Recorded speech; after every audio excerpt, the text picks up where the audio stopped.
ለፕሮቴስታንት ወንጌል ማለት ኦርቶዶክስን በነገር መሸንቆጥ ማለት ነው። ሌላ ምንም ትርጉም የለውም። አንድ ፕሮቴስታንት ቢጠየቅ ምንድነው ወንጌል ላንተ ከተባለ ኦርቶዶክስ ተዋሕዶ ቤተክርስቲያንን በነገር መሸንቆጥ ነው። ሌላ ምንም ትርጉም የለውም።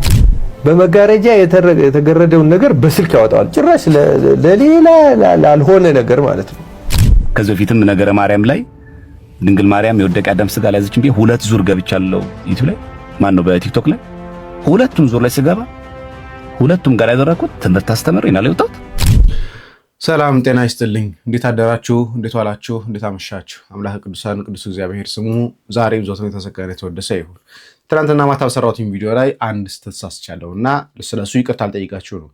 ኤዲቲንግ ላይ ያስገባሁትኝ መስሎኝ ኤዲት ሳላደረገው ድንገት ቆርጬ አወጣሁትኝና የሊቀ ጳጳሱ ሊቀ ጳጳሱን ፎቶ አላስገባሁላችሁም እና በጣም በዛ ምክንያት ውዝግብ ትንሽ ኮሜንት ላይ ተነስቶ ነበረ። ከቆይታ በኋላ ነው ኮሜንቱን ስከፍተው ነው ኮሜንቱ ላይ የታለ ታዲያ የሊቀ ጳጳሱ ፎቶ ውስጥ ነበርና በጣም ይቅርታ ጠይቃለሁኝ። በዚሁ ግን አንድ ነገር ግን አጥርቼ ልለፍ። አንድ ሰው በኮሜንት ላይ ትንሽ ጠንከር ያለ ነገር ተናገረ። ለምንድን ነው ፎቶን ከየት እንደወሰድከው ክሬዲት ማትናገረው ነው ወይስ በዘመድኩን ታፍርበታለህ አለኝ። በዘመድኩን ለምን እንደማፍርበት ግራ ቢገባኝም ነገር ግን እኔ ይሄን ነገር ከፌስቡክ እንዳገኘሁኝ ተናግሬ ነበር። የሰማችሁት ሰዎች ስላላችሁ ማለት ነው። ይሄን እንደምታዩት ከፌስቡክ አገኘሁኝና ፎቶውን ቴሌግራም ላይ ቁጭ ያደረኩት ፕራይቬት ሜሴጅ ላይ ማለት ነው። ለምን እንደዛ ያደረኩትኝ መጀመሪያ አትሊስት ስለሰውየው ሲላጣራ በጣም ብዙ ሙከራ በነገራችን ላይ ማን ናቸው፣ የት ናቸው፣ ስማቸው ምንድነው የሚለው በጣም ለማጣራት በጣም ብዙ ሞክር ያለሁኝ ስለ ሊቀ ጳጳሱ። እንደምትመለከቱት ማርች 2 ላይ ነው ይሄን ፎቶ ፌስቡክ ላይ ያስቀምኩትኝ። ከዛ ላይ ጽሁፉ ደስ ባይል ጽሁፍ ተጽፏል በነገራችን ላይ ከፎቶ ጋር ተያይዞ ፌስቡክ ላይ እና እሱ አልፈለኩትም። በጣም ስድብ የበዛበት ነገር ስለሆነ ከዘረኝነት ጋር ከፖለቲካ ጋር የተገናኘ ነገር ስለሆነ እሱ ምንም አይጠቅመኝም ለኔ ለቤተሰብ የሚጠቅማት ነገር ስላልሆነ። ነገር ግን ይሄን ፎቶ ነው ሴቭ ያደረኩትኝ እንኳን ማርች 2 ላይ እንደምትመለከቱት ሴቭ አድርጌው ጽሁፉንም ጭምር ሴቭ አድርኩትኝ እንደው መረጃ ቢጠኝ ከሆነ ብዬ ግን እዛ አይደለም። ስለዚህ እኔ ፎቶን ያገኘሁትኝ ማርች 2 ላይ ፌስቡክ ላይ ኦኬ ዘመድኩን ወንድማችን ዘመድኩንስ መቼ ነው ይሄን ነገር የላከው ቢለው ነገር ሰርች አደረኩትኝ ከትናንትና ሰርች ሳደርገው ይታለ ያው እና እዚህ ጋር የለቀቀው ዘመድኩን የለቀቀበት ቀን ደግሞ ስንመለከተው ደግሞ ማርች 6 ነው። እኔ ፎቶን ካገኘሁትኝ ከ4 ቀን በኋላ እና እባካችሁ አንዳንዴ ሁሉን ነገር ከሆነ ነገር ጋር ያገናኛችሁ ታፍርበታለህ እንዴ እንትን አይደል እንዴ መባባሉ ጥሩ አይደለም። ስለዚህ ፎቶን በደንብ ላሳያችሁ። ትናንትና ላሳያችሁ ፎቶ አሁን በደንብ ላሳያችሁ። በጣም ይቅርታ ትንሽ ድምጽ እየተዘጋ ስለሆነ ነው። ዘመድኩን ይሄ ከጨረቃ ጳጳሳት ጋር እንደሆኑ ትናንትና ሲነገረኝ ገብቼ ፈልጌ ሳገኘው ከጨረቃ ጳጳሳት ጋር የተሾሙ እንደሆነ ተናግረዋል። ተመልከቷቸው፣ እኚህ ናቸው። ያው 3 ፎቶዎች ያገኙት ፎቶ እነኚህ ናቸው። ዘመድኩ የለቀቀው 2 ነው፣ የለቀቁት ያስቀመጡት 3 ፎቶ ነበር። እኚህ ናቸው። እህቶች እንደማትሆኝ ተስፋ አድርጋለሁ። ቤተሰብ እንደማትሆኝ ተስፋ አድርጋለሁ። እናቶች እንደማትሆኝ ተስፋ አድርጋለሁ። እንደምትመለከቱት እና በጣም ይቅርታ ጠይቃለሁ ትናንትና ባደረኩትኝ ስህተት መሰረት። ታዲያ ከዚህ ጋር በተያያዘ ሌላው የተነሳው ነገር ኮሜንት ላይም ሲነሳ የነበረው ነገር ተስፋዬ መምህር ተስፋዬ እነኚህን ጳጳሳት እነኚህን ሰዎች ሲናገር የምትናደድ ተመልሰ ደግሞ አንተ ደግሞ ትዘልፈዋለህ እንዴት ትናገራለህ ብሎ አሉኝ። እውነት ወንድማችን ተስፋዬ የሚያደርገው እንደዛ ነው? ምን አይነት ማስረጃ እስካሁን ድረስ አቅርቦላችሁ ያውቃል? ምን አይነት ማስረጃ አቅርቦ ይሄው ገሌ የተባለው ጳጳስ እንዲህ ሲያደርግ ነበረ ብሎ አሊያም ደግሞ እንዲህ የተባለው ካህን ይሄው እንደዚህ ማስረጃ ብሎ ያቀረበበት ነገር እስካሁን አይቻልም። ካለ ቴሌግራምም ቲክቶክም ሁሉም ዲስክሪፕሽን አስቀምጥላችኋለሁ ላኩልኝና ይሄው እገሌ የተባለው ሰው እያለ ማስረጃውን እያሳየ እየተናገረበት ራሱ የተናገረበትም ታሳዩ ደስ ይለኛል። ታዲያ ይሄን የታዘበች አንድ እህቴ እንዲህ አለች። ሰላም እንዴት ናችሁ ውድ ኦርቶዶክሳውያን? እኔ ጋር ሁሉ ሰላም ሁሉ አማን ነው፣ እግዚአብሔር ይመስገን። እስኪችን መልእክት ለመምህር ተስፋዬ ሼር በማድረግ አድርሱልኝ ዋካችሁ። ምክንያቱም ብዙ ችግሮች እየተፈጠሩ ስለሆነ በእሱ አስተምሮ ምክንያት ማለት ነው። ስለዚህ መምህር ተስፋዬ ወይ አስተምሮህን አስተካክልልን ወይ ደግሞ ያንተ ተማሪ ነን ያሉት የተረዱበትን መንገድ እንዲያስተካክሉ ምከረልኝ። እንደምታውቁ ሰሞኑን የመምህር ተስፋዬ ተማሪ ነን የሚሉ እህትና ወንድሞቻችን እኒህን አባት ስም በማጥፋት የስድብ ናዳ በማውረድ በየሚዲያው ላይ ዘመቻ ከፍተዋል። ተፈጠረ የተባለው ጉዳይ ባይናችሁ አይታችኋል? አላየንም። በጆሮአችሁ ሰምታችኋል፣ አልሰማንም። ጉዳት ደረሰበት የተባሉት አካላትን አምጡ፣ አቅርቧቸው፣ እናገኛቸው የሉ እና እንደታወቃችሁ መንፈሱ ሲለፈልፍ እንዲህ አረጉ ብሎ ተናገረ። የእውነት ያሳፍራል። አንዳንድ ክርስቲያን ያሳፍራል በእውነቱ። ከዚህ በላይ ሰድቦ ለሰዳቢ መስጠት እንዴት ይመጣል? ከዚህ በላይ አላዋቂነት እንዴት ይገለጻል? እንደው ከመቼ ጀምሮ ነው በየትኛው የመጽሐፍ ቅዱስ ክፍል በየትኛው የቤተክርስቲያን አስተምሮ እንደው በየትኛው የቅዱሳን ታሪክ ነው የሰይጣን ምስክርነት እውነቱ ነው ሰውን ለመክሰስ ያበቃው? አታፍሩም? እንደው አታፍሩም? ትንሽ እንደ ሰይጣንን ወግናችሁ የክርስቶስን አገልጋይ መለክሲ ላይ ካህን ላይ አፋችሁን ስታላቅቁ አፋችሁን ስከፍቱ ትንሽ እንደው በመቤቴ እንደው ትንሽ ሸማ አይቆነጥጣችሁ? ምን አስባችሁ?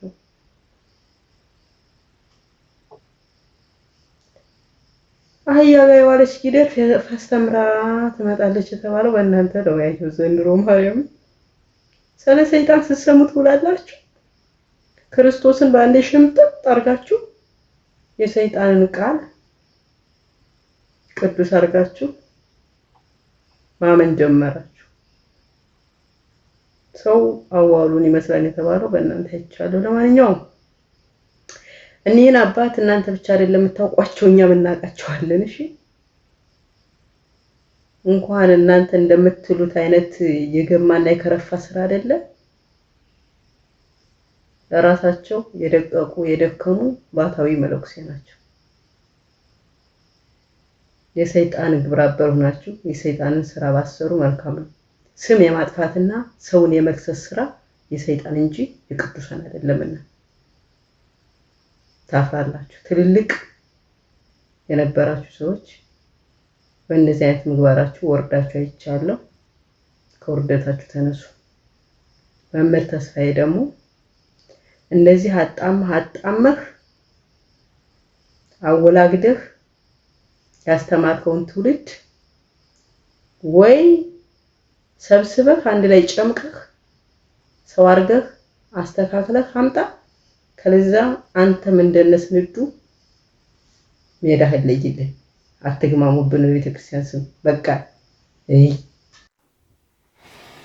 እንደነስንዱማ ኦልሬዲ ተለይቷል። እስካሁን ድረስ ያልተለዩም ብዬ አላስብም። ኖርማሊ የቤተክርስቲያን አባቶች የማይቀበሉ መምህራን የማይቀበሉ ሰዎች ናቸው። ቤተክርስቲያን ካህናትን በደንብ አድርገው የሚሳደቡ እንደነሱ አይነት ትውልድ እና ይቻል አቅም እውነት ለመናገር ሙልጭ አድርገው ካህናትን ሙልጭ አድርገው የሚናገሩ ትናንትና ነው ያልተሳደፉ ሆነች ላይ ቤተክርስቲያናችን አስኬሟ እንዲህ መርከስ የለበትም። የምታውቋቸው ሰዎች ካላችሁ መረጃችሁ የነበርኩት የነበሩ ግን እዛ ላይ ምን አሉ? አንተ ተስፋዬ ሲናገር ዝም ብለህ አንተ እንዴት ትላለህ? በጣም አሳዛኝ ናቸው። ባይሆን ሌላኛው የተነሳው ጉዳይ ደግሞ እናንሳ። ከስውሯ ማርያም ጋር በተነሳ አንዲት በጣም ጥሩ ኮሜንት ጽፎ ነበር። በተለይ ደግሞ እዛ ገዳም የምትወስደዋ ስለ ሴቷ በእርግጥ ተጨማሪ መረጃዎች እፈልጋለሁ፣ በደንብ አድርጌ እፈልጋለሁ። ተጨማሪ መረጃዎች በተለይ ያቺ ሴት ማነች ነው ሮማን ነች የሚሉ አሉ። ሌሎችም ተጨማሪ ሰዎች የሚሰጡኝ ሰዎች አሉ። እሱን ለጊዜ መለስበታለሁ። ተጨማሪ ሌላ ሁለተኛው ሀሳብ የነበረው ቡና አርክሰው ሲናገሩ የነበሩ ሰዎች ነበሩ። እውነት ቤተክርስቲያናችን ቡናን አርክሳ ትናገራለች ወይስ እንዴት ነው የምትመለከተው የሚለውን ደግሞ በዚህ በአጭር ቪዲዮ ልመልስላችሁ። ከሱ እንዴት ነው ቡና መጠጣት ተጠጣ አይደለም እንዴ? አረባክሽ ማን ነው ያለው? የጁሮ አርሴማ እንዳትኝ ብቻ የምሬን እኮ ነው። ክርክር አለው የቤተክርስቲያን ሰዎች ቡና አይጠጡ ምናምን የሚባል ነገር። ቡና እንዴት ነው አጥያት ነው ስንላቸው አለቃ መሰረት የኔን አስተማሪ እና ቡና ያልጠጣ ምን እንጠጣ ቀልደው ማለት ነው። በመጀመሪያ ደረጃ ቡና እንደማንኛውም እግዚአብሔር በለተማክሰኞ እንደፈጠረው እጽዋት መልካም ነው የተባለ ማለት እግዚአብሔር ከፈጠረው ፍጥረት እንግዲህ ህጻጽ ጉድለት ያለበት የለም አይደል? መልካም ነው የተባለ አንዳንድ አላዋቂ የቤተክርስቲያንን ገጽታ የሚያበላሹ አገልጋይ ነን ባዮች ዝም ብለው ቤተክርስቲያንን የሚያሰድብ ተራ ፈጠራ ይናገራሉ። ገና ለገና ቡናን ለማስጠቆር ብለው ማለት ነው። አንዳንዶቹ ምን ይላሉ? አሪዮስ ፈርስ ላይ የበቀለ ነው ይላሉ። ከየት እንደመጣ ማን እንዳለው ራሱ ግራ ግብት የሚለኝ ትርክት በጣም ብዙ ሰው አሁን ሰቁሊ ሲያልካች አሪዮስ ያው አንጀት ተዘርግፎ አይደል የሞተው በኋላ ተረፈ አርዮሳውያን በፈጠሩት ጥምረት ከንጉሱ ጋር ተወግዞ የተለየው አርዮስ ወልድን ፍጡር ነው ሎቱ ስብሐት ያለው አርዮስ አትናቴዎስን አሰድዶ እሱ ወደ መንበሩ ሊመለስ ቅዳሴ ላይ ያለ ሆዱ ተበጠበጠ ታወቀ። ከዛ በዛ ባለ መካነ ሙክሳ ወይም ደግሞ በሽንት ቤት አንጀት ተዘርግፎ ሞተ ማለት ነው።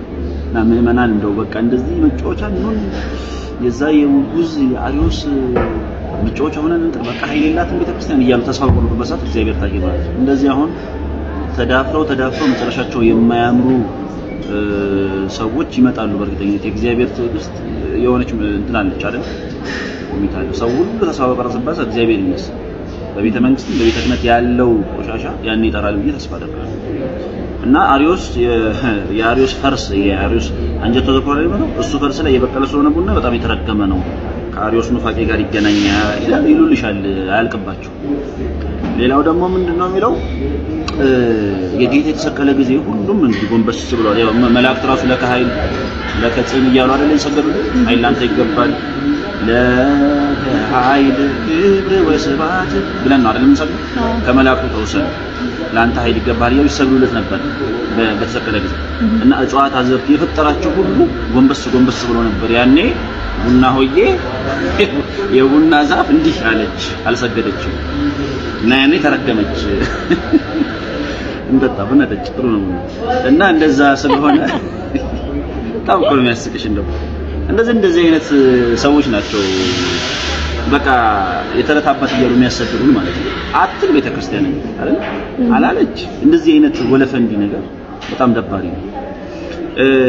በርግጥ ባህታውያን አባቶቻችን አንዳንድ የበቁ አባቶች ቡናን የሚከለክሉበት ምክንያት አለ። ከቡናው ጋር በተለይ የጥንቱ የቡና ሴሬሞኒ ላይ ቡና ቁርስ ብቻ አይደለም። ቡና ቁርስ እንደውም አንዳንዴ ሐሜት ነው አይደለም የሚሆነው።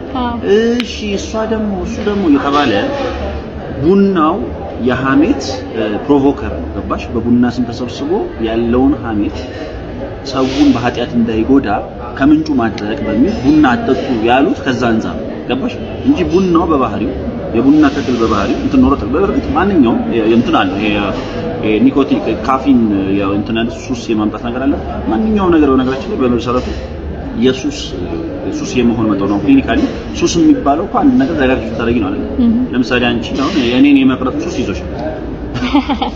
ገባሽ? አንድን ነገር ደጋግሞ ማድረግ ነው ሱስ አይደል? የወሲብ ፊልም ደጋግሞ ማየት ሱስ ይሆናል አይደል? አንድ ቦታ ደጋግሞ ማየት ሱስ ይሆናል። ስለዚህ ሱስ የሚያሲዝ ኮንቴንት በመጠኑ አለው። እንደማንኛውም ጊዜ እንደፈጠረው ፍጥረት እግዚአብሔር የፈጠረውን መልካም ፍጥረት ደግሞ ከመጠን አሳልፎ ማድረግ ነው ኃጢአት አይደል? ለምሳሌ ከሚስትሽ ጋር መፈጸም የሚገባሽን በመኝታ ንጹህ ከሌላ ሰው ጋር ሲፈጽም ነው ኃጢአት አይደል? የገዛ ንብረትሽን መጠበቅ ሲገባሽ የሌላ ሰው ንብረት ስትቀሚ ኃጢአት ነው። ገድለሽ አርደሽ አወራርደሽ ቢያቸው የተባልሽዋቸውን በግና ላምን ትተሽ ባለፈው ሰሞኑን እንዳየነው የሰው አንገት በስማን ብለሽ ስታርጂ ያ ከባድ ጭካኔ ነው። ግልጽ ነው። እግዚአብሔርን ማምለክ ሲበዛሽ ሌላ ስተምር የተፈቀደልሽን ነገር በተፈቀደበት አግባብ ልክ ሳይሆን በሌላ አግባብ መጠቀም ማለት ነው። ግልጽ ነው። መጠጥም መቅመስ ኃጢአት የለውም። አልኮልም ቢሆን ማለት ነው አይደል? ለእውቀት ለንቃት ለሰርኩሌሽን የሚጠቅምበት አግባብ አለ። ግን ስታበዢ ስትሰክሪ ነው ኃጢአት ነው። ቡናንም ኦኬዥናሊ ለሴሬሞኒ ፐርፐስ ይሄ ከሐሜቱ አርቆ ማለት ነው እንደ ቡናነቱ መጠቀም ኃጢአትነት የለም። አይ ቡና አልወድም አልተፈቀደም። እንኳን ቡናን በግና ፍየልን የተፈቀዱትን እንኳን የምንተውበት እኮ አጋጣሚ አለ በጾም አይደል? በትህርምት ደግሞ ይሄ ንቀውት ይሄን ሁሉ የላም የጣመውን ንቀውት የወጡ ባህታውያን አንድያቸው ሁሉንም ንቀውት በዓለም እየኖርሽ ግን ኃጢአት ያልሆነ እስከሆነ ድረስ ነገሮችን መጠቀም ይሄን ያህል እንትን የሚል ቡና በተለየ መልኩ የሚከለከልባቸው ልዩ ቃል ኪዳን ያላቸው ቦታዎች ሊኖሩ ይችላሉ። እሱም ቢሆን መጣራት አለበት። አንዳንድ ጊዜ ይሄ ዝም ብሎ ሊጠመቅ የመጣ በሽተኛ ሁሉ በየመንገዱ የሚሰራውን ሕግ መከተል የለብንም። ገባሽ? የቤተክርስቲያን አባቶች ያዘ በመጽሐፍ የተቀመጠ በገዳሙ ደንብና ስርዓት መሰረት የወጣውን ገዳሙን እስከረገጥሽ ድረስ ማክበር አለብሽ። ዝም ብሎ የመንደር ወሬኛ ያወራውን ወሬ ግን ይሄ አንድ ሞኝ የተከለውን 50 ሊቃውንት አይነቱም እንደሚባለው ነው። ስለዚህ የለም መጽሐፍ እንዲህ የሚል ነገር አላገኘንም። ዝም ብሎ ይሄ የማይሆኑ ፈጠራዎችን እየፈጠሩ ደግሞ የቤተክርስቲያንን ስም ማጠልሸትም ደግሞ ከቤተክርስቲያን አባቶች ተገቢ አይደለም። ስለዚህ ቡና እንጠጣለን። እጭ ቡና አንቺ አስቀዘቀዝኩብህ ቃል ይሰማልኝ። እናመሰግናለን ወንድማችን ዲያቆን ዶክተር ከሳቴ ብርሃንን ረጅም የጤና ጋር ይስጥልን። ስለዚህ ቤተክርስቲያናት ሊስት እንወቃት። በነገራችን ላይ እንደው ሰፋ ያለ መረጃ ከፈለጋችሁ መጋቢ ሐዲስ ቀሲስ እሸቱ አለማየሁና መጋቢ ሐዲስ ዲያቆን ቴዎድሮስ በለጠ ያደረጉትን የልብ ወግ የሚል ውይይቶች ላይ ተመልክቷቸው በደንብ አድርገው ስለ ቡና እንደው ቡና እየጠጡ ያወሩበት ነገር አለና የቤተክርስቲያን ትምህርት ለማወቅ ቁንጽል ሐሳብ ይዘን ሳይሆን ቤተክርስቲያን በምልአት ምን ታስተምራለች የሚለውን ነገር ይዘን ብንሄድ ጥሩ ነው ብዬ አስባለሁ። መጽሐፍቶች ያሉት የሚሰሩት ስለ ገዳሙ ላይ ባለው ህግ ያንን ገዳም የረገጠ ሰው ያንን ህግ እንዲያከብር ነው እንጂ ግዴታ ቤተክርስቲያናችንን ቡና አታረክስም። ይሄን ለጠቃላ እውቀት ይሁን። ሌላኛው ደግሞ የምንታዘበው ብዙ ጊዜ ላይ በጣም እየታዘብን ያለፈውን ነገር ደግሞ አንዳንድ እስቲ ላሳያችሁ ቪዲዮ መቃ በደንብ ኮፒ ሊንክ አድርጉልኝ። ለብዙ ሰው ይሄ መልእክት እንዲደርስ እፈልጋለሁ። በተለይ ለኢትዮጵያ ኦርቶዶክስ ተዋህዶ ልጆች ከንጹህ አባቶች ጀርባ አንድ ሆዳም ቲክታከር አለ። በቃ ነገሮችን ሁሉ እያበላሸ ያለ የሆነ ሰው አለ ብዬ ነው እኔ የሚሰማኝና ይሄንን ቪዲዮ ነው ተደረችን እግዚአብሔር አምላክ ያያችሁ እግዚአብሔር አምላክ ያጎበኛችሁ እንዴ ስለ ሰማዕቷ ስለ ቅድስት አርሴማ ብላችሁ ስለ መብርሃን ብላችሁ አደራችሁ። ኦርቶዶክስ ብዙ አይደለም፣ ተዋህዶ ብዙ አይደለም። ጧትና ማታ በእንባ እየታጠብን ነው ያለነው። በኪዳነ ምሕረት ምናችኋለን። ልጆቻችን ሌላ ቦታ ሌላ ሃይማኖት እየገቡ ስለሆነ አሁን ዝም ያትበሉ በእግዚአብሔር ስም። ማንም ይህን ቪዲዮ ሳትመለከቱ እንዳታልሙ። አርሴማ አትጨከኑ። ልጆች ስቃይ ሆነብኝ ነው። ሚዲያ ላይ ቀሪብ የሚያለቅሰው መከራ ሆነብኝ ነው። ማንም ሰው የለም። እኛ እግዚአብሔር አትርፎን ከውሃ ወጥተን ትንሽ ነን፣ አቅምም የለንም፣ ደካማ ነን። እኔን ከብቶኛል፣ አቅም የለኝም። ምዕመናኑ በውሃ ተበናቅሎ በወንዟ ተበናቅሎ ምድረ በዳ ላይ ያለ ይህን ያህል ከሄድን ቪዲዮ ይብቃና የሚሰማኝን ስሜት ልናገር። መጀመሪያ አሁን ላየናቸው አባቶችም እናቶችም እዛ አካባቢ ለሚኖሩ ሰዎች ያለኝን ክብር መግለጽ ወዳለሁኝ። ምክንያቱም ይሄ የነሱ ውጤት ስላልሆነ ወይ ደግሞ እነሱ ይሄንን ከመሻታቸው ስላደረጉት፣ ነገር ግን እነዚህን ነገሮች የሚሰሩ ሰዎች አሉ። የቤተ ክርስቲያንን ክብር በማይጠብቅ መልኩ አባቶች ሁኔታውን ባልተረዱት መልኩ ውጤቱን ብቻ በማሳየት ይሄ ከላይ ቤተ ክርስቲያን እንዲተሰራ እንዲታነጸ በማለት የቤተ ክርስቲያን ክብሯ ሳይጠበቅ ካህን መሬት እንደዚህ ወድቆ መስቀሉን አውጥቶ የሚያሳልመውን አውጥቶ መሬት እየቧጠጠ እንዲለምን የሚያረጉ ቲክታከሮች አሉ። ትክክል አይደለም። ይሄ ሲጀምር ቤተ ክርስቲያን ማሰራት መታደል ነው ማሰራት። በዚህ መልኩ ግን ሰው ቤተክርስቲያን እንዲያሰራ መገፋፋት ትክክል አይደለም። የሆነ የኛን ያልሆነ መልክ አለው፣ የኛን ያልሆነ ገጽታ አለው። በጣም ብዙ ቦታ እኮ ኢትዮጵያ ውስጥ ቤተክርስቲያን አለ፣ የፈራረሰ አለ፣ ምን አለ። መፍረሱ በራሱ ጸጋ የሆነበት ቤተክርስቲያን አለ። ቤተክርስቲያን በነገራችን ላይ እኔ ባለኝ ትንሽ ዕውቀት እግዚአብሔር ካልፈቀደ አይሰራም፣ በልመና አይሰራም። እግዚአብሔር ሲፈቅድ ነው ቤተክርስቲያን የሚቆመው እና አንድም ሰው እኮ ሊያሰራው ይችላል እግዚአብሔር መርቶት። ስለዚህ ይሄ በጣም ከሞራል ያፈነገጠ የቤተክርስቲያንን መልክ የማይመስል አማኙን አንገት የሚያስደፋ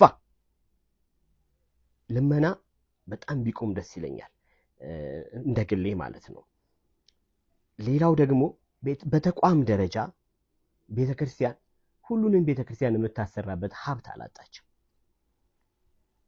ይህን አተን አይደለም እንደዚህ ተዝረክርከን የምንለምነው በየቲክታከሩ አፍ ውስጥ የምንገባው። ግን በቃ እንደው ይህን ነገር ሀብቷን የሚያሰራጭ ሀብቷን ለሌሎችም የሚያዳርስ ሀብቷን ለሌሎች ቤተክርስቲያንም የሚያካፍል ሲስተም ነው መዘርጋት ያለበት እንጂ አተን አይደለም።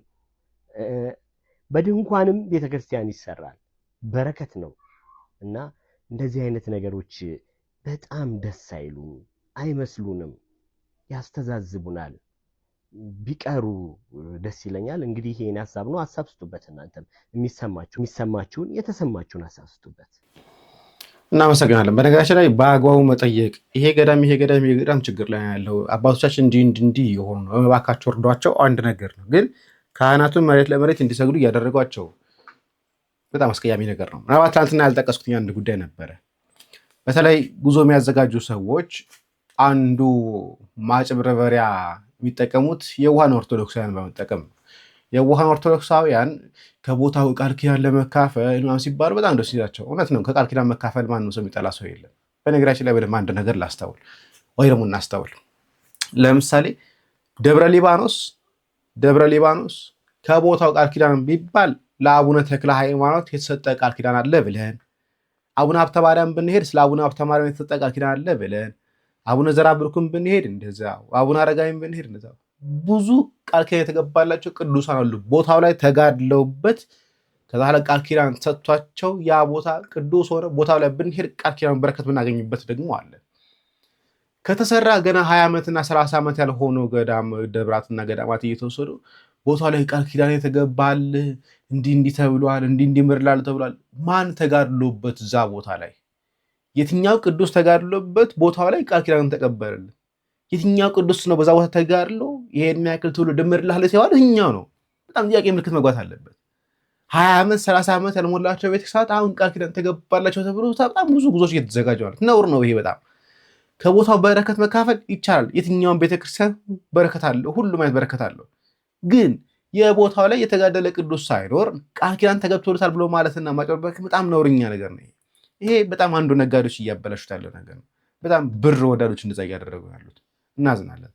ሌላኛው ወንድማችን ጋር ቅድስት ቤተክርስቲያን በራሷ ይዞታና በራሷ ቦታ ላይ የምትፈልገውን ነገር እንዳታከብር እንዳታደርግ እየተከለከለች ባለችበት ሰዓት ላይ የሌላ ቤተ እምነት አማኞች ግን በቅድስት ቤተክርስቲያን ይዞታና ቦታ ላይ የፈለጉትን ነገር ሲያከብሩ ምንም ነገር አይባሉ። ከዚህ በፊት ሁላችንም እንደምናስታውሰው የ2016 የአላፋት ዝማሬ በመስቀል አደባባይ እንዲከበር ተደርጎ ነበረ። ነገር ግን ከዛም ተከልክሎ ወደ ጃን ሜዳ እንደሄደ ሁላችንም እናስታውሳለን። ከጃን ሜዳም ደግሞ ተከልክሎ ወደ ቦሌ መድኃኔዓለም እንደሄደ ሁላችንም እናስታውሳለን። አሁን ደግሞ የሌላ ቤተ እምነት አማኞች በቅድስት ቤተክርስቲያን ይዞታና ቦታ ላይ እንደፈለጉ ሊፈነጩ ተዘጋጅተዋል። እኛ ጥያቄያችን ቅድስት ቤተክርስቲያን ለምንድን ነው በራሷ ይዞታና በራሷ ቦታ ላይ የምትፈልገውን ነገር እንድታደርግ ማይፈቀድላት? ያሻትን ነገር ለምንድን ነው በራሷ ቦታ ላይ የማትሰራው? ለምንድን ነው የማትጠቀመው የሚለው ጥያቄ ነው። ጥያቄያችን እንደማይመለስልን እናውቃለን። ነገር ግን የዚች ሀገር የኢትዮጵያም የዚች እምነት የኦርቶዶክስ ተዋሕዶ ቤተክርስቲያንም ትንሳኤያቸው በጣም ቅርብ ነው። በነገራችን ላይ አንዱ የምንታዘበው ነገር ይሄ ነው። ኦርቶዶክሳውያን ሲጠይቁ እምቢ ይባላሉ። አህዛው መናፍቁ ሲጠይቁ ደግሞ እሺ ይባላሉ።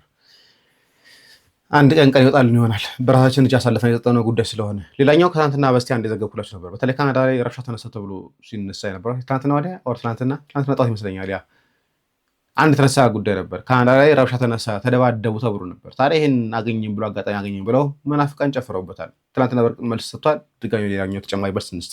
አሁን በምስሉ ላይ የምታዩት ካናዳ ሀገር ላይ ሊቀ ጳጳሱ፣ መነኮሳት፣ ቀሳውስት፣ ዲያቆናት፣ ምዕመናን ባሉበት እንደዚህ አይነት እግዚአብሔርን እናመልክበታለን በሚሉ ስፍራቸው ላይ ሲደባደቡ ከዛ በኋላ ድብድቡን በመዝሙር ሲያጅቡ ተመልክተናል። ይሄን የፓራሳይት ነገር ለማንኛውም ወንድማችን በዚህ ጉዳይ ላይ በትላንትናው ለቀድሜ ቢንጎ ብያለሁ። እግዚአብሔር አምላክ ፈቅዶ በሁለት እግራችን ቆመን ነገሩን በአይናችን በብረቱ ተመልክተን ለማስረዳት ቻልን እንጂ እንደናንተ ቢሆን እኮ ብዙ ይሆን ነበር። ጫፍ ይዛችሁ በማራገብ ብንገጫጭላችሁ ብንተራመስ ደስታችሁ ይገርማል። ግን ክርስቶሳዊነት ማለት ይሄ ነው። በአፋችሁ የምትናገሩትን ኢየሱስን መምሰል ስለምን ከበዳችሁ? የሆነ መተራመስ ውስጥ ደስታ መፍጠር፣ የሆነ ጫፍ ተይዞ ሐሰትን መንዛት፣ የሆነ ስንጥቃት ውስጥ ሰዎችን ለማዋረድ መጣር፣ ይሄ ክርስቶሳዊነት ሊሆን በፍጹም አይችልም። ወደ ልባችሁ ብትመለሱ መልካም ነው። ዛሬም ግን መናገርን የምፈልገው እኔ ያብራራሁት በዚህች አጋጣሚ የተፈጠረውን ያየሁትን እንጂ ከዚህ ቀደም ይህ ነበር ያ ነበር የሚል ምንዛሬ ውስጥ አልገባውም። የሆነ ወገን ውስጥም ገብቼ መናገርን አልሻ። ቤተክርስቲያናችን የጸሎት ስፍራ እንጂ አክሲዮን ማህበር አይደለችም። የሆነ የጥቅም ግብግብ የሚፈጠርባት ማዕከል አይደለችም። ስለዚህ በምዕራብ ካናዳ ያሉ የትኛውም ችግሮች ይፈታሉ የምለው ሁሉም ምዕመን መንበርከክ ሲችልና እንዲህ ባለው የብፁዓን አባቶች ትስስር ነው ብዬ አምናለሁ። ከዚህ ባለፈ ግን የሆነ ነውጥ አካል መሆን በፍጹም አልሻም አልፈልግም። ቤተክርስቲያን አንድነትን እንጂ መከፋፈልን አላስተማረችኝም። በነገራችን ላይ እናመሰግናለን። ተደው እግዚአብሔር አምላካችን ይስጥልን። ምናልባት እነዛ ሁለቱ ሊቀ ጳጳሳት ያስቀምጣቸው ጥሩ ላይ ናቸው ወይ ጥያቄ ምልክት መግባት አለበት። አቡነ መቃርዮስ እያደረጉት ያለው ስራዎች እናውቃቸዋለን። ምን ያህል ቤተክርስቲያን እየበጠበጡብን እንደሆነ፣ ምን ያህል ሐሰተኞችን ደግፈው እንደው በእነሱ ፋይናንስ እየተረዱ እንደሆነ እናውቀዋለን። የሆነ ሆኖ ግን ይጠቅመናል። ቤተክርስቲያን አባቶች ከሆኑ ድረስ በአንድ ወቅት መጥቀማቸው ስለማይቀር እንተዋቸዋለን። ሌላኛው አንዱ በጣም ኮሜንት ላይ ምን ስንታዘበው የነበረ ጉዳዮች ነበሩ። የፕሮቴስታንት ጥገኝነት በየሁሉም ቤተክርስቲያን ኦርቶዶክሳውያን ቻናል ላይ እየገቡ ኮሜንት አሉ። ለነሱ መልስ እንስጣቸው። ለፕሮቴስታንት ወንጌል ማለት ኦርቶዶክስን በነገር መሸንቆጥ ማለት ነው። ሌላ ምንም ትርጉም የለውም። አንድ ፕሮቴስታንት ቢጠየቅ ምንድነው ወንጌል ላንተ ከተባለ ኦርቶዶክስ ተዋሕዶ ቤተክርስቲያንን በነገር መሸንቆጥ ነው። ሌላ ምንም ትርጉም የለውም። ይሄን ደግሞ ዝም ብዬ በግብታዊነት ያልኩት አይደለም። በተለይ ሰሞኑን እንኳን በፕሮቴስታንቱ አካባቢ ቅቡልነት ያላቸው ሌጂቲሜት የሆኑ ሰዎች መካከል አንድ የተቃረነ ሐሳብ ሲነሳ አይተናል። ለምሳሌ በፌስቡክ ፔጃቸው ላይ ሁለቱም ተናግረዋል። አንደኛው ጳውሎስ ፍቃዱ ሲሆኑ፣ ሁለተኛው ደግሞ ዘላለም መንግስቱ የሚባሉ ናቸው። ዘላለም መንግስቱ እንደውም የመጽሐፍ ምረቃ አድርገው በቅርብ የመዝገበ ቃላት መጽሐፍ ምረቃ አድርገው ብዙ የፕሮቴስታንት እንኳን ፓስተሮችና ሰባኪዎች የተገኙበት ጉባኤ የነበረ ነው። ስለዚህ ሌጂቲሜት ናቸው ማለት ህጋዊ ናቸው ማለት ነው በፕሮቴስታንት ውስጥ። እንዲሁም ደግሞ ጳውሎስ ፍቃዱ እኔም ዝም ብዬ አይደለም በግብታዊነት ሳይሆን ምናልባትም በዚህ የምታዩት ብዙዎቻችሁ ሳታነቡ መጽሐፎቻቸውን ያነበብኩ ነኝ። በዘጠናዎቹ ቤት ካሪዝማዊ ከውጾች የሚል መጽሐፍ ሲጽፍ ነው የማውቀው። ዘላለም መንግስቱንና ጳውሎስ ፍቃዱንም ቢባል ያልተንኳኩ ባሮች፣ የብርሃን አንጓዎች የሚል እንዲሁም የነዋችማኒ መጽሐፍ በሚተረጉሙበት ጊዜ ነው የማውቀውና አዲስ ወንጀት አድርጉኝ እንዳይመስላችሁ ለማለት ፈልጌ ነው። ግን ፕሮቴስታንት በባህሪው በቃ ምንድነው ወንጌል ምንድነው ከተባለ ኦርቶዶክስን መቃወም ነው በቃ እንጂ ወንጌል የሚተነተን የሚብራራ ይሄ ዲዳክቲካል የሆነ ነገር አታዩበትም ማለት እንደዚህ አይነት አዝማሚያ አለው። ለምሳሌ በፕሮቴስታንቲዝም 3 አይነት መገለጫዎች አይቻለሁ በእኔ መለኪያና በእኔ መመዘኛ ማለት ነው። አንደኛ ነገር ያልተባለውን ማለት ነገር አባዜ በሰሞኑ ሁኔታው ላይ እንኳን በጣም ታይቶበታል ብያ ያልተባለውን አባዜ ማለት ነው። አሁን አንዲት ቆንጆ ልጇን ይዛ የምትሄድ እናት እንዴት አደሩ እናት ቢባሉ ብታምርም ላንቺ አልድራት አሉ ይባላል። ልክ የማይመለከተው ነገር ማለት ያልተጠየቁትን መመለስ የማይገባውን ነገር ማለት የተጠየቀው ሌላ የሚመልሱት ሌላ የሆነ ነገር የሚታይበት ነው። በሁለተኛ ደረጃ ደግሞ ሌላው ምንድነው ይሄ እንደ ተውሳክ የመጣበቅ ነገር ልክ ስለ ነገረ ክርስቶስ የሆነ መጽሐፍ ሲያነቡ ትምህርት ሲያገኙ አሃ ኦርቶዶክስ ኢየሱስ ማለት ጀመረች ወንዳታ አለንበት አይነት የማለት መጥቶ የመጣበቅ በራስ ያለ መቆም ችግር ያለበት አንዱ የፕሮቴስታንቲዝም ችግር። ልክ ኦርቶዶክስ ተዋሕዶ ቤተክርስቲያን የዛሬ 2 ዓመት 3 ዓመት ክርስቶስን መስበክ የጀመረች ይመስል ድንገት እሱ ምንድነው ደንቆሮ የሰማ ቀን ያብዳል እንደሚባለው ወይም ይቀውጠዋል እንደሚባለው ሁሉ ልክ አዲስ ነገር ያገኙ ይመስል ሁሉ ልክ እንደ ተውሳክ ማለት ነው መጥቶ መለጠፍ ማለት ነው። ኢየሱስ ክርስቶስ የሚያሳይ መጽሐፍ ድንገት ገለጥ ሲያደርጉ እሱ እኮ ነው አዲስ የሆነበት እንጂ ለኦርቶዶክስ ተዋሕዶ ቤተክርስቲያን አዲስ አይደለም።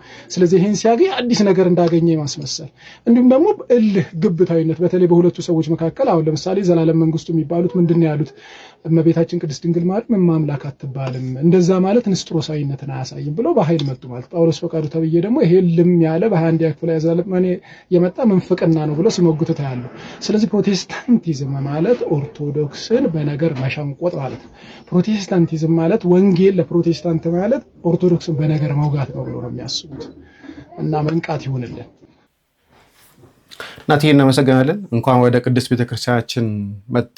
እውነት ወደምትነገርባት መጽሐፍት ወደሚገለጡባት ትርጓሜ ወደሚነበብባት ወደሚኖርባት ህይወት እንኳን መጣ። ስለዚህ ፕሮቴስታንቶች የራሳቸው ትምህርት ሳይሆን የሰው ትምህርት በማማሰል የሚታወቁት እንቀጥል መምራችን እንዲያቆይ ምእመናን መጽሐፍ ቅዱስ እናነባለን ወይ? ቤታችን ስንገባ ገልጠነው ስናውቃለን?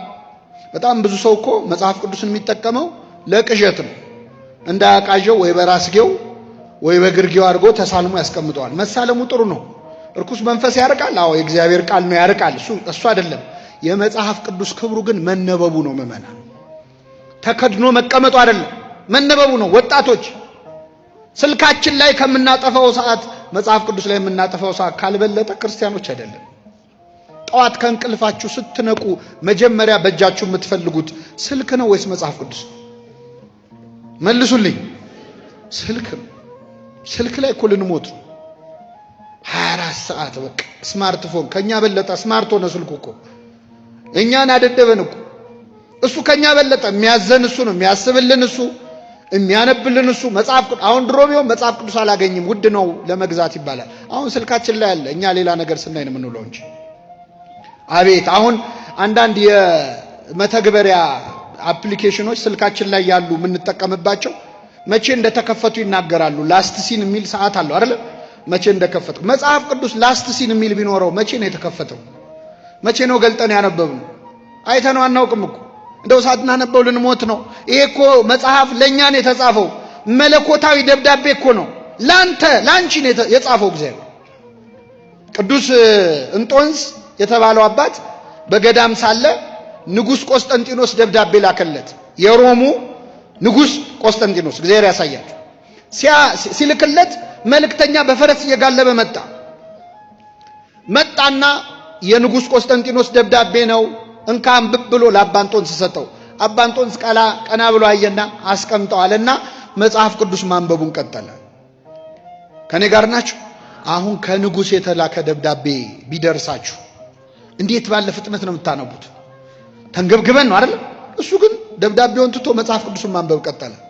በኋላ ረዱ አገልጋዩ የአባንጦንስ አገልጋይ ሆነ። እዛ አንድ ዲያቆን አለ። ተቁነጠነጠ። ምን ሆን ካለው፣ ኧረ አባ የተላከው ከንጉስ ነው፣ ከቆስጠንጢኖስ የመጣ ደብዳቤ ነው። መጽሐፉን ትደርስበታለህ፣ እባክህ ግለጠውና ምን እንዳለ እንስማ አለ። አይ እኔ ከሌላ ንጉስ የተላከ ደብዳቤ እያነበብኩ ነው አለ። ከማን የተላከ ደብዳቤ? ከእግዚአብሔር። ከዚህ ደብዳቤ የሚበልጥ ደብዳቤ አለ? የለም። ለኛ ተጽፎ ሳናነበው ልንሞት ነው እንዴ? በእውነት እግዚአብሔር ቃሉን የምናነብበት ኃይል ይስጠን። አሜን። ብዙን ጊዜ ላይ ከዚህ የራቀን ይመስለኛል። በተለይኛ ኦርቶዶክሳውያን አንዳንድ ጊዜ ስናስበው ኮሜንት መጽፉ ሰዎችን ሳያችሁ ስለ ቤተ ክርስቲያን በተናገርን ቁጥር እንደው ያልሆነ ነገር የምትናገሩ ሰዎች አላችሁና እውነት እያዘን ብቻ እንጨምር። ሌላ ጉዳይ ሃይማኖት ውስጥ ባሉ በጣም ድብቅና ሽሽግ ነገር በሚፈልጉት ነገሮች ሁሉ ባለፈው በዚህ በእኛ ቤተክርስቲያን በጣም እሱን ላንሳኔ ሌላውን እነ ሄኖክ ላይ ያነሱ ይችላሉ። ሰዎች ቅዳሴ ሲቀድሱ ተቀርጸው እስከ መላክ ድረስ ማለት ነው። ይሄ እኮ ቤተ መቅደስ ውስጥ አንድ ሰው አሃዱ ሲል ቤተ መቅደስ ውስጥ ራሱ መጋረጃው እንደተጋረደ ነው። በመጋረጃ የተገረደውን ነገር በስልክ ያወጣዋል። ጭራሽ ለሌላ ላልሆነ ነገር ማለት ነው።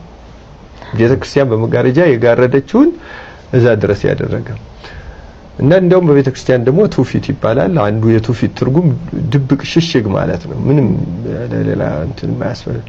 ምክንያቱም አሁን ለምሳሌ አሁን ሶሻል ሚዲያ ላይ እኔ ሃይማኖታዊ ነገሮችን ላንሳ።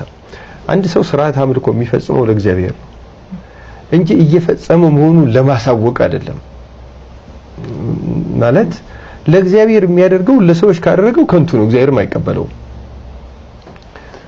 ለዚህ ነው የራሱ ወንጌል በወንጌል እንደዚህ ያደረገ ፈሪሳውያንን እና እናንተ ግብጾች እና ጻፍና ፈሪሳውያን በሰዎች ትታዩ ዘንድ ብሎ ይገልጻል። ራሱ ለመታየት ብሎ ካደረጉት በእግዚአብሔር ዘንድ ተቀባይነት የለውም። አንድ በዚህ እንኳን ለሰው አሳይተውት ማለት ነው። አንድ በጣም ደስ የሚለኝ ታሪክ አለ በዚህ በገዳማውያን ተጋድሎ ውስጥ እና አንድ ሰው በጣም መንፈሳዊ ደብዝ ያለው መንፈሳዊ ከመሆኑ የተነሳ በጣም ጥልቀት ያለው መንፈሳዊ ሕይወት ከመኖሩ የተነሳ እንባ ሀብት ተደርጎ ተሰጠው። በማንኛውም ስለሚያየው ነገር በርህራሄ በጸሎት እግዚአብሔርን በማድነቅ ያለቅሳል። እና ግን አንድ ቀን ምን ሐሳብ መጣበት? እንባዬን ላጠራቅመው የሚል ሐሳብ መጣበት ይላል። እና ከዛ እንባው ማጠራቀም ጀመረ በእቃ። ሐሳቡ ምንድነው? አንድ ቀን እግዚአብሔርን ይሄን እንባዬን አሳየዋለሁ እና ስለዚህ እንባዬ ብለህ ማረኝ ይለዋለሁ ብሎ ነው ሰውየው። ግን ይሄ ሰውዬው ሁሉን እንባዎቹን ደግሞ ማጠራቀም አልቻለም። ተመስጦ በሚጸልይበት ሰዓት ይረሳውና እንባዎቹ መሬት ላይ ይጠባጠባሉ፣ ልብሱ ላይ ወይም ደግሞ በጨርቆ ሲጠርግ ደግሞ ጨርቆ ላይ የሚሆኑ አሉ። እና በኋላ መሞቻው ሲደርስ ራእይ አየ።